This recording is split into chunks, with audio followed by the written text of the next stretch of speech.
दोस्तों, आप में से अधिकतर लोग प्राइवेट जॉब्स करते होंगे, है ना। एक प्राइवेट जॉब करते वक्त आपको सबसे ज़्यादा किस चीज़ की इनसिक्योरिटी फील होती है? जी हाँ, अपनी जॉब हाथ से चले जाने का हमेशा आपको डर लगा रहता है। और क्यों ना हो, प्राइवेट कंपनीज में जॉब करने का कोई गारंटी नहीं होता है।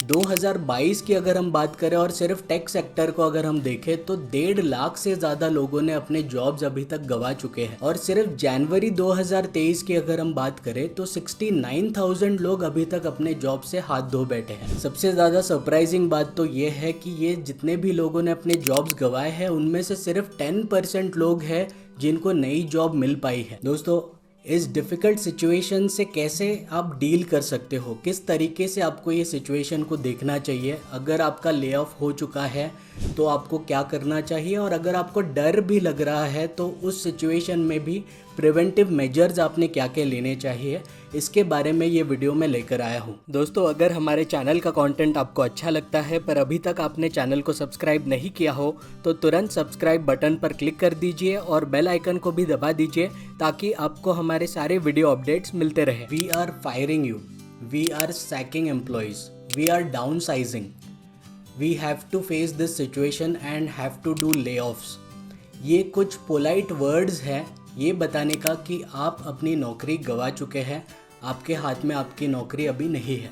तो सबसे पहली चीज़ जो आपके साथ में होती है वो ये होती है कि आपको एक शेम फील होता है। ये एक फीलिंग आती है क्योंकि और भी कंपनीज और भी एम्प्लॉयज़ रहते हैं जो उसी कंपनी में अभी भी टिके हुए हैं। तो हमको कहीं ना कहीं ये कमी महसूस होती है कि कुछ ना कुछ मेरे अंदर में कमी रही होगी। ये एक शेम, एक गिल्ट वाला फीलिंग आ जाता है हमारे माइंड में। दूसरी बात हमारे साथ में ये होती है कि हम खुद को विक्टिमाइज्ड फील करते हैं। हमको लगता है कि हम विक्टिम हैं, हमारे साथ बहुत गलत हुआ है, मैं तो बहुत ज़्यादा हार्डवर्क करता था, मैं बहुत ज़्यादा मेहनत करता था, मैंने कितना कुछ किया है कंपनी के लिए और कंपनी ने रातों रात मुझे काम से निकाल दिया। और तीसरी फीलिंग ये आती है हमको कि एक एंग्जाइटी, एक स्ट्रेस, एक वरी हमारे दिमाग में आ जाता है कि अभी आगे क्या होगा, व्हाट नेक्स्ट। तो ये 3 अलग अलग टाइप के साइकोलॉजिकल और इमोशनल और फाइनेंशियल स्ट्रेस आपके माइंड के ऊपर में आने लग जाता है और इस चीज़ से डील करना बहुत ही ज़्यादा डिफ़िकल्ट आपको लगने लगता है। You are nothing but a set of 2 things, कि एक तो आप में स्किल सेट्स हैं and you are coming with a price point जो कंपनी आज पे कर रही है। तो कहीं ना कहीं हमारा जॉब इनसिक्योरिटी जो होता है वो इसी बात के ऊपर रहता है कि आपके स्किल सेट्स कितने मैच कर रहे हैं और आपका जो प्राइस पॉइंट है वो कंपनी के लिए बेनिफिशियल है। तो ऐसे सिचुएशन में दोस्तों क्या करना चाहिए आपने? देखिए, सबसे पहले इसमें क्या है कि आपको सबसे पहले तो खुद को संभालने की ज़रूरत है। देखिए, ये this is not the end of the life. हमेशा लाइफ में उतार चढ़ाव लगे रहते हैं एंड कहीं ना कहीं बैक ऑफ द माइंड हमेशा से आपको ये चीज़ पता थी कि नथिंग इज़ परमानेंट। कभी भी कोई भी चीज़ किसी भी तरीके से बिगड़ सकती है और ये उसी तरीके का एक सिचुएशन है। तो सबसे पहले तो आपको शेम या गिल्ट जो फील हो रहा रहेगा उससे अगर आपको बचना है तो आप सबसे पहले ये काम कीजिए कि आप सेल्फ इवैल्यूएशन कीजिए।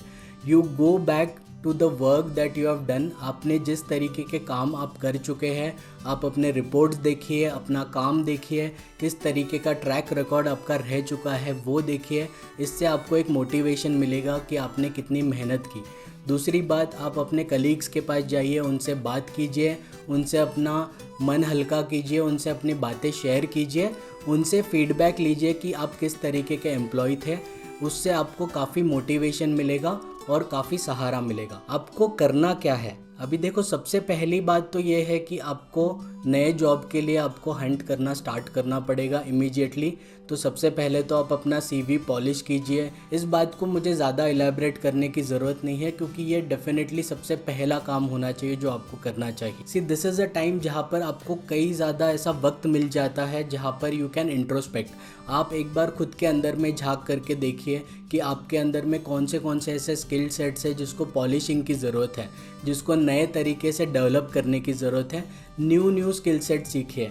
आप अलग अलग कोर्स मटेरियल्स देखिए, यूट्यूब वीडियोस देखिए, काफ़ी सारा मटेरियल इंटरनेट पे आजकल फ्रीली अवेलेबल होता है, जिसको आप पढ़ करके, जिसको आप सीख करके अच्छे तरीके से अपने स्किल सेट्स को ब्रश अप कर सकते हो। इसके बाद वाली एक चीज़ है जो बहुत ही इंपॉर्टेंट है, layoff can be seen as a redirection.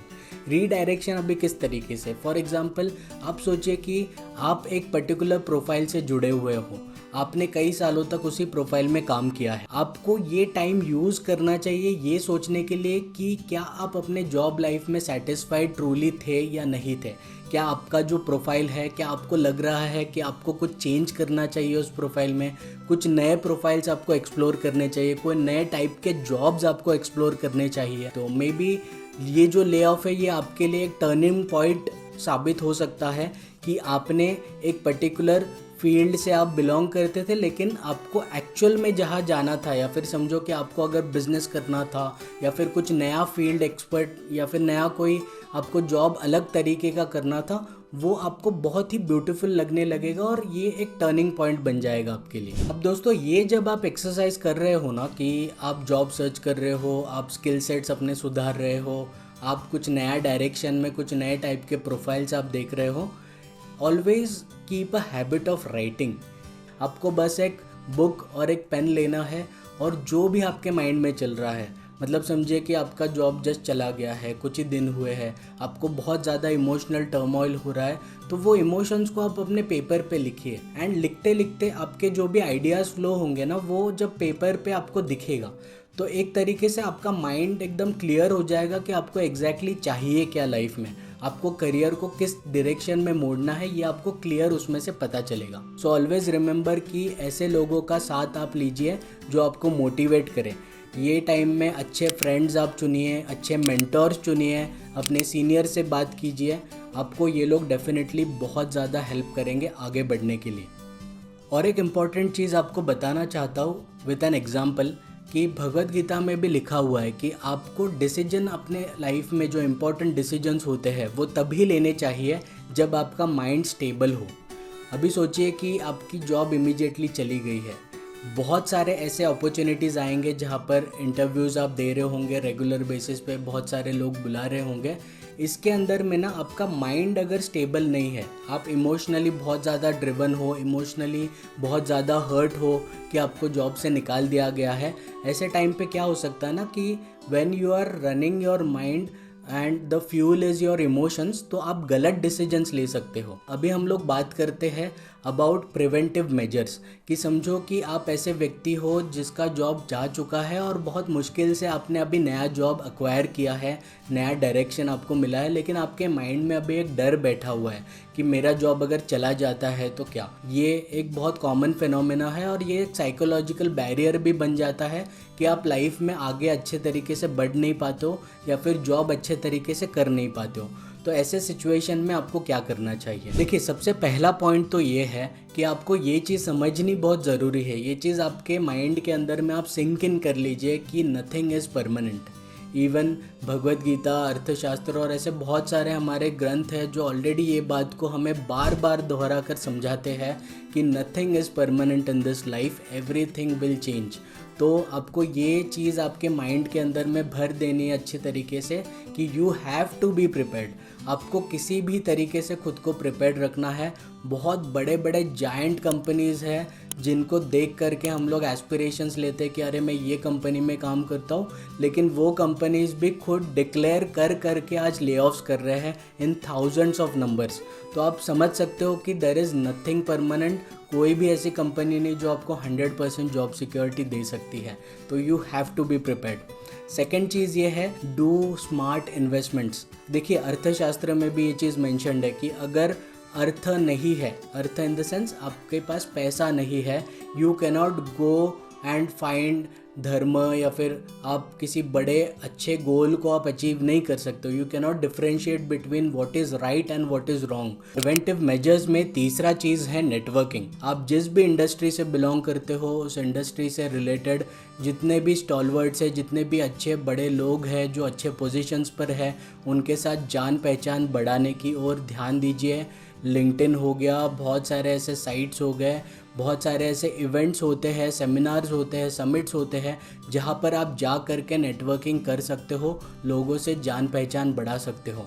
तो अपने आँख कान नाक खुले रखिए, कौन किस फील्ड में है, किस तरीके से प्रोग्रेस कर रहा है। जितने ज़्यादा लोगों तक आपकी पहुंच बढ़ेगी उतना ज़्यादा आप सिक्योर फील करोगे। और प्रिवेंटिव मेजर्स में last but not the least सबसे इम्पॉर्टेंट पॉइंट मैं ये बोलना चाहूँगा कि आप अपने जॉब के साथ में डेफिनेटली कुछ ना कुछ ऐसा साइड हसल आप करते रहिए, कुछ ना कुछ एडिशनल वर्क करते रहिए। आपके स्किल सेट्स ऐसे हो सकते हैं जो आप फ्रीलांसिंग वर्क कर सकते हो। इससे क्या होगा कि आपका कुछ ना कुछ एडिशनल इनकम आता रहेगा, कुछ ना कुछ एडिशनल वर्क बना रहेगा, जिसके थ्रू आपको हेल्प मिलती रहेगी खुद को फाइनेंशियली मजबूत करने के लिए। तो ये मेरे कुछ पॉइंटर्स थे जो प्रिवेंटिव मेजर्स है जो आपको हेल्प करेंगी अपने लाइफ को सिक्योर बनाए रखने के लिए। और ये जो ले ऑफ जैसे सिचुएशन होते हैं जहाँ पर कंपनीज़ आपको बिना बताए जॉब से निकाल देती है, इन सिचुएशन से आप खुद को बचाए रख सकते हो। पावन ऐप के साथ जुड़े रहने के लिए आपका बहुत बहुत धन्यवाद। नमस्ते।